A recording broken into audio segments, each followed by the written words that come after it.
this obsession with trying to get rid of the use of coal, oil, and natural gas in particular, right? Because automobiles need gas. Gas comes from oil. A lot of people that were at COP 28 that you mentioned hate those resources and want us to get off of them. They want to force us off of them, and the EV is sort of the symbol of all of that, right? My name is Mike Mauceli, and this is the Energy Show with REI Energy, where we're energizing your investments and maximizing your tax deductions. Today, we're going to be talking about the EV mandate, and you're going to discover how Biden continues to force EVs on Americans, even though the majority reject EVs. My guest today is Tom Pyle. Tom is the president of the American Energy Alliance Institute for Energy Research. Thanks again for coming on the show. Well, there's been a lot of information going around about electric cars and the climate conference that happened here in the last week or so. But I really kind of wanted to dive into the EV issue, because now a lot of the automotive companies are coming out and they're Yep. saying that we just can't make money with making these kind of cars and nobody wants them. I mean, what do you think's going on there? Well, I mean, it's a good old-fashioned supply and demand, right? What happens when the government tries to pick winners and losers is that they are not, it's not consistent with the market and not consistent with consumers' want or need. EVs are fine. I got nothing against them, but what I'm strongly opposed to is these heavy-handed government mandates that are forcing this choice on us when we should be free to choose the types of cars and trucks that best suit our needs. The market for EVs so far has been really wealthy people, mostly on the coasts, and mostly it's their third or in many cases fourth car. And it's a vanity thing for them in a lot of ways. Teslas are cool. It's a luxury sort of lifestyle product, if you will. But for the vast majority of Americans, it doesn't work for them. And no matter what amount of subsidization, no matter how much the government tries to force it down our throats, they're not ready for them. And quite frankly, for a lot of people, it's just not the right car. Period. End of story. Well, even our grid, right, is not ready for it. I mean, I always come back and say that, they kind of went at this thing backwards, where they go out and they make a car and, build it and you're going to come, right? But they should have put in the infrastructure first, and then people may be more interested in buying these types of cars. But if you can't charge your car in a reasonable amount of time, I mean, it doesn't make a lot of sense. Yeah, and there are all kinds of problems with EVs, not just the lack of charging infrastructure for people who need to tow things. The charges, the sort of length of time that the battery lasts in many cases goes away by half. The towing capacity is reduced by 50% for the life of the battery. The batteries themselves are very expensive. There's all these recalls. Tesla just announced a 2 million car recall. The GM car of the Volt, I believe it was, almost all of their cars were recalled at what point. They're more expensive. In right now, unfortunately, the average cost for a brand new gas-powered car is around $40,000 a vehicle, which is the highest it's ever been. Well, the average cost of an EV is $60,000 per Well, vehicle, right? yeah. People can't afford that. And it would be fine if like you said, if the market was driving this decision, but what's driving this decision is this obsession with trying to get rid of the use of coal, oil, and natural gas in particular, right? Because automobiles need gas. Gas comes from oil. A lot of people that were at COP 28 that you mentioned hate those resources and want us to get off of them. They want to force us off of them, and the EV is sort of the symbol of all of that, right? Yeah, I think I read somewhere or heard somewhere that I mean, we produce about 17% of the rare earth minerals here in the United States, but yet China produces 70%. And then you got somebody like John Kerry coming out and saying that we're going to sign this contract where we're going to completely do away with coal, but yet you have China and India that are building more coal power plants than ever before. And of course, they're not going to adhere to that. So, I mean, it just doesn't make a lot of sense, or something's wrong here with our, trying to take all of our fossil fuels away in the United States while these other so-called developing countries are out just blatantly building these coal-fired power plants, every day. Well, yeah, and for several reasons it makes sense for China. First of all, they have coal, and they don't have a lot of oil, and so if you're a communist government, you can dictate things a lot easier. Although sometimes I feel like it's getting easier and easier here, but they're forcing EVs. Why? Because they want their drivers to be plugged in to the coal plants, because then it's their national security that we're talking about. And you mentioned 70%. They actually control 80% of the entire market for rare earth minerals and materials between owning and partnerships with other countries. 80%. We are 100% independent on our oil, gas, and coal, and our government wants us to trade our independence for a dependence on China for the things that would power our energy systems and our economy. You also mentioned the grid really quickly. Elon Musk said in order to meet the mandates, this was even before the newest round of mandates, we would be needing to double our electricity generation. But at the exact same time, the Biden administration is putting out a rule that would reduce our ability to produce electricity using natural gas or coal. So if they don't want us to produce more electricity, but they want us to double our electricity consumption, something's got to give there. And what usually ends up happening is we get socked in the wallet, right? The taxpayer. And it's between the subsidies and the increasing cost of electricity, we're the ones who pay the price. Now that would be bad in and of itself, being more expensive. But now there's a private entity called NERC, which is basically they're nonpartisan. They analyze the reliability of the grid. Okay, they said that next year and in the future years, 180 million Americans are at risk for brownouts, blackouts, for electricity going off the grid for periods of time, particularly during bad weather. Now it's not just expensive; it could also cost lives. This agenda. It could actually kill people, right? Because as you know, we need electricity to heat our homes and all that other good stuff. If it's not, or people who are on oxygen, right? They need to be plugged into that stuff. Yeah. And if in certain swaths of the country, you can't depend on your electricity, you have to make adjustments. You either have to move or risk losing your life in some cases. Well, I agree with you. I lived through the freeze of 2020, and of course, we didn't have electricity for 5 days. I mean, living here in the United States, you would never think that something like that would happen.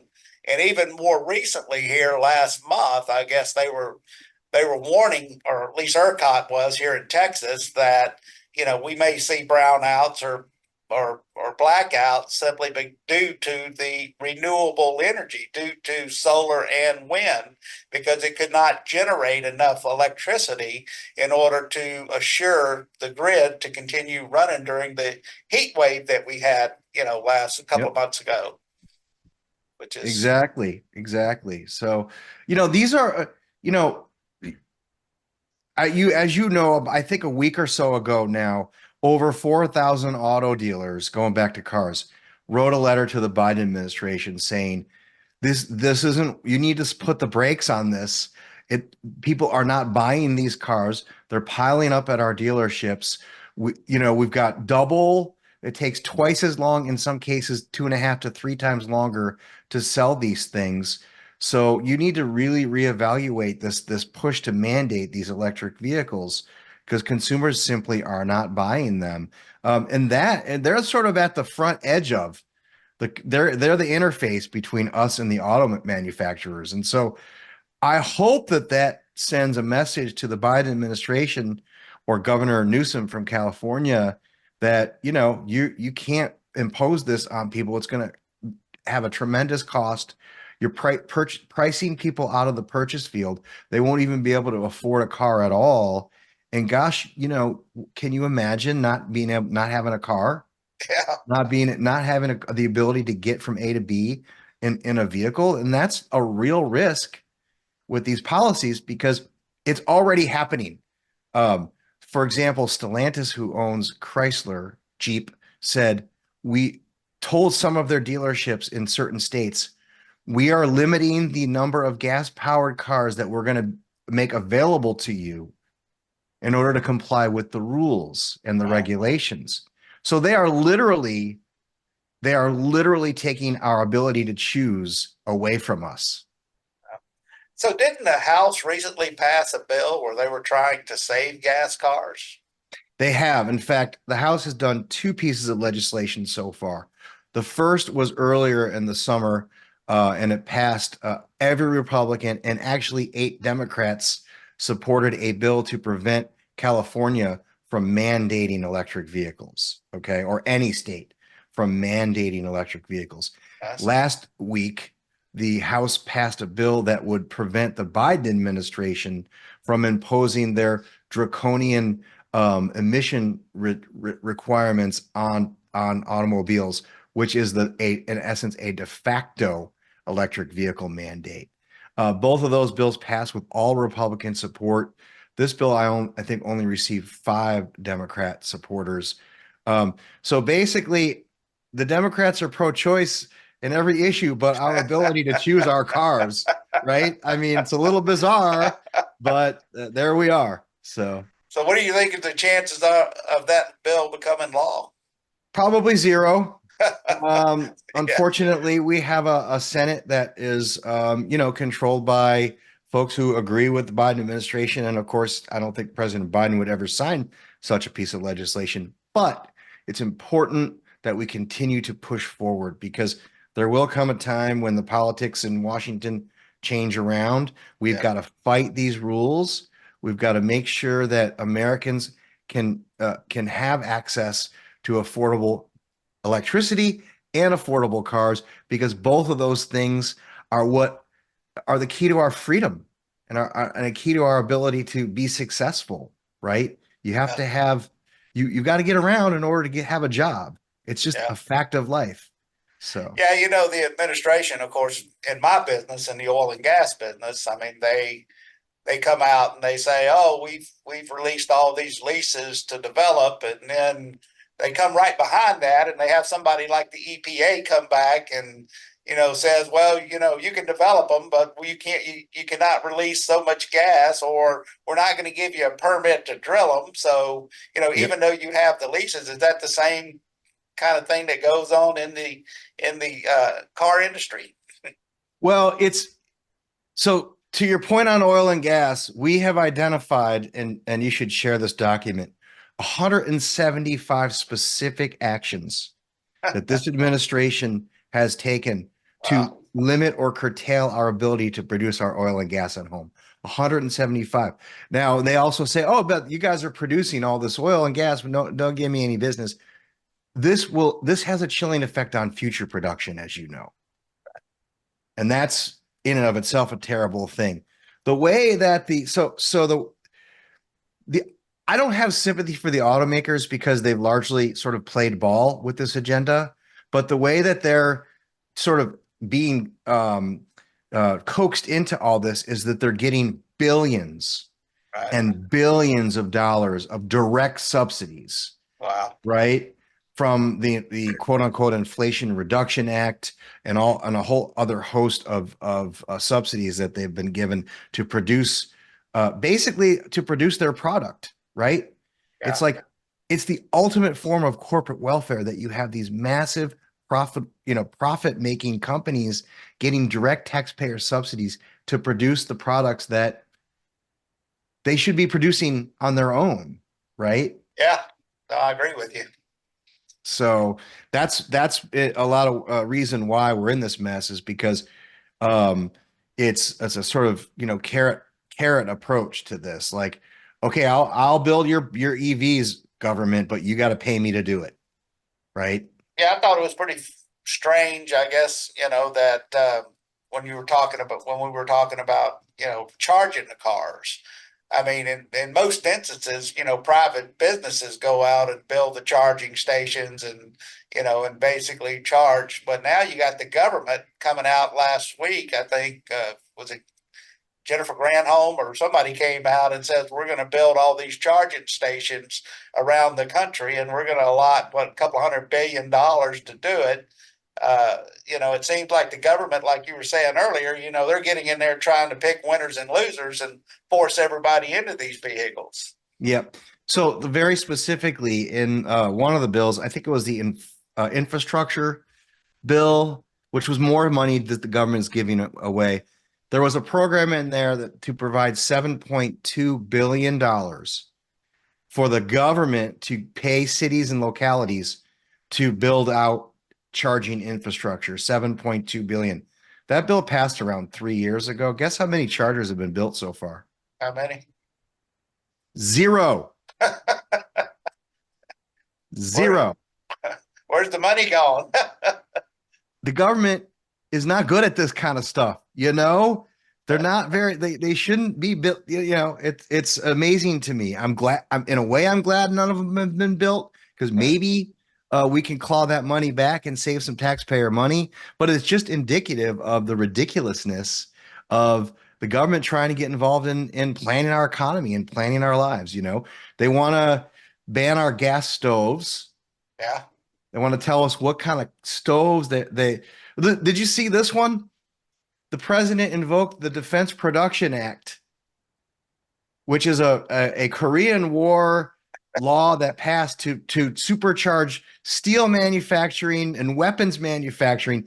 They invoked the Defense Production Act for, get this, heat pumps. Are you serious? I'm serious as a heart attack. For heat pumps. Dwight D. Eisenhower would be rolling over in his grave if he saw what they're doing to manipulate that wartime power. Because the war is climate change. Literally, that's what the administration said. So you really can't make this stuff up. It would be funny if it weren't so sad because of the millions and billions of dollars that the government is wasting on this agenda. It really is breathtaking. It really is. I own one heat pump, and I swear when the temperature gets below 32 degrees, it doesn't heat. That's exactly right. I mean, we're moving away from comfort. We're moving away from reliability, right? I mean, how many people complain about their dishwashers taking like 6 hours to wash their dishes these days, right? So yeah. I'm all for efficiency. I don't think we should waste stuff. But even the market is better at that kind of stuff than the government is, right? The government should set standards and get out of the way and let people figure it out, right? Instead of trying to micromanage how we live our lives. It's just not right. I agree with you on the dishwashers. I mean, obviously during the Obama administration, when they came out with their, how many gallons of water one could use, you almost have to wash your dishes before you even put them in the dishwasher now. Well, and that's the irony of it all, right? It's like if we get a new refrigerator, what do we usually do with the old one that's in perfectly good shape if it's still working? Yeah. We put it in the garage or the basement, right? That's right. So we can put our beer in there. So now we're running two refrigerators, not one efficient one. That's right. It's human nature, It's like a lot of these rules just go against the laws of human nature. So yeah, and I think more recently, I guess the government's now talking about doing away with some water or some dam that's creating hydropower, and they want to basically take that down. So we're just more dependent on solar and wind. yeah, it's really unfortunate. So what do you think these auto manufacturers are having such problems selling these EVs? Well, I'll give you a little history lesson. At the turn of the century, not this one, the other one, 40% of the automobiles were powered by steam, Mhm. 38 were powered by electricity, and 22 were powered by petrol. Okay. There was a robust market. Now, steam was on its way out, obviously, Right. but there was fierce competition between the gas powered guys and the EV guys, right? The Insols versus the Henry Fords and the Edisons. The gas powered vehicle won out because it was superior in the market, right? Right. It's just easy to like, it's a very complex engine and a really simple energy delivery system, the gas tank, right? And the market evolved because for petrol and EVs phased out because they were just a superior product. And by the way, they were safer, they're better for the environment than all of us riding around on horses, Right. right? So, it was a transformative thing, like the iPhone kinda. And nowadays, it's not transformative. You're talking about roughly the same thing. You're Yeah. not getting it's not any safer. It's not even significantly better for the environment if you go with a full life cycle analysis, because it takes a lot of energy to make the batteries. And what do you do with all that toxic soup when the battery dies, right? Yeah. Um, so you're not gaining anything from a safety, from an environment, really, or from a cost standpoint. If they were significantly cheaper, they would take over. Yeah, if I had a choice between a cheaper EV and a more expensive gas powered car, that might be one of the things that make me tip my hat over to EVs. But they're more expensive, Yeah. right? So there's nothing transformative about the EV, and that's part of the reason. And it's less reliable. Consumer Reports, which is not really a partisan organization, said that, believe it or not, EVs are 79% less reliable than a gas or diesel powered vehicle on average, right? And then you see, when they blow up, they catch fire, they're like a chemical fire. Right. You can't put them out, Yep. right? And then when like it's like an iPhone, right? If you've got an older phone, you know that the battery runs out faster, right? You got to charge it more often. Same with these batteries. There's no different. They're just bigger. And when you have to replace the battery, you're looking at, a third of the cost of the vehicle when you purchased it. You're not incentivized to do that. You're going to go out and buy a new one. And there likely won't be a very robust used market for these cars either, because why do you want a dead battery? Yeah. Right. Well, I So agree with you. there's just not a lot of incentive for people unless you're an early adapter, or like I said, you're really rich and you want a fourth cool car. There's not really a market for these vehicles right now. It's certainly not the 70, 67% that the Biden administration wants to be new car sales wants by 2035. There's no way that's going to happen, right? 60, 70%, never going to happen. And plus, when you got people running around, well, we're going to do away with fossil fuels, but I think a lot of people don't realize you have to have fossil fuels in order to build these electric cars, because you certainly can't dig rare earth minerals without using diesel, without using, fossil fuels in order to mine it correctly. 100% accurate. This whole notion that we can, get off of these resources is just fantasy. And the thing is, the politicians that are around today, the folks over at COP, the CEOs of some of these companies, none of them are going to be around when the bill is due, right? They can make all the promises in the world that they want because they won't be responsible for what the aftermath will be, 15 years from now or whatever, right? So, um, like I said, I'm all for efficiency. I'm all for doing more with less. I'm all for environmental protection. But this is more of to me, it's more of a political and an organizational movement than it is an environmental issue, right? It's just Yeah. a way to reward, certain people who contribute heavily to one particular party over the other, and punish those who either give to both sides or give more to Republicans. It's very political. The whole thing is very political. No, and I think it's one of the largest transfers of wealth in our history. I mean, we're basically funding all of this.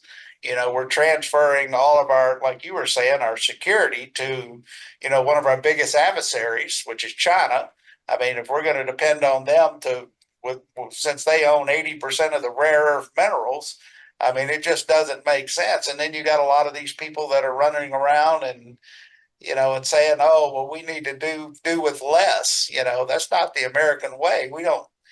We work hard because we want to make life easier. We don't want to go back to burning coal and wood and like Germany's doing. I mean, they're having to, because they made such a big push to this green energy, and I think people are finally figuring out it doesn't work, right? Yeah, exactly. And it's happening here too. In New York City, for example, they postponed the premature shutdown of four natural gas generating units because of the reliability problems. Well, they said, well, our program of forcing people to electrify has gone so well that demand has gone up for electricity. Therefore, we have to delay the closure of these gas plants. California did the same thing. Governor Newsom, Mr. Green, said, "Oh yeah, we're going to leave those plants open for another 3 years, just because things are a little dicey here with the reliability thing." So every time their agenda comes back and pops them in the face, they backtrack. Yeah. Like, yeah, well, we need a couple more years for this and a couple, but we're still going to get it. We're still going to get it. We're still going to get it. We're still going to get it. So it's just silliness. And the whole cop thing is just more of the hypocrisy, right? I mean, how many thousands of people flew on private jets to go hang out and have a party and talk about how terrible we are because we dare to want to fly in a plane and visit our family or buy a car to have a job. Yeah. The hypocrisy knows no bounds from some of those folks. Now I know you have an initiative to say, what is it? Save the cars. Can you Save tell us Our a little? Cars Coalition. Yeah. Coalition. Yep. We've got 39. We're approaching 40 national and state-based organizations. And we call ourselves the Save Our Cars Coalition. A lot of the usual suspects like the Heritage Foundation and Uh-huh. CEI. I know you've interviewed some folks from those organizations, but Right. we have state-based groups as well. We have consumer groups. We have the Eagle Forum, for example. And so it's and the reason I think people want to be a part of this coalition is because they're hearing from their members. They're hearing from the folks that are in their organizations about why are these guys trying to take these cars away from us, right? Or why are cars so expensive? And so it's been easy to get these folks to join because the message is really simple. We should be free to choose. We're not saying we shouldn't ban EVs. We're not into the banning thing. We're into the freedom thing. And we just want people to be able to continue to be able to afford a car because a car in a lot of ways is your ticket to freedom. Yeah. Right. I agree with you. So save our cars, www.savecars.org. So, and so the coalition, can you explain a little bit more about what y'all do? Or Sure. So each organization has, hundreds of thousands of members. Our group, the American Energy Alliance, we push when we do push out some information about the auto dealers, for example, warning Biden or the history of EVs or whatever, or the rules that came out. We educate our constituents, but then the coalition itself, it just amplifies all of our voices, right? It enables us to work together, to share knowledge, to share information with all of our different activists and our members, go on shows like this, educate your viewers and stuff like that. So, the goal is to get these rules overturned. yeah, Just well, let the market work. Let the auto dealers and consumers make those decisions about the types of cars that that are available to us, not the government. And it's a simple message, but it's really important. I don't remember the founders ever envisioning that the federal government would tell us what kind of stoves we should, cook with, or what kind of things we should heat with, or what kind of cars we should drive. It's all just simply absurd to me. Well, I'm sure going to sign up for it. And thank you very much for coming on the show today, Tom. And I'd love to have you back in the future. Anytime. A real pleasure. Thank you. And happy holidays to everybody. You too. Thank you. You've been listening to The Energy Show with REI Energy. Energize your investments and maximize your tax deductions. To learn more, go to reienergy.com.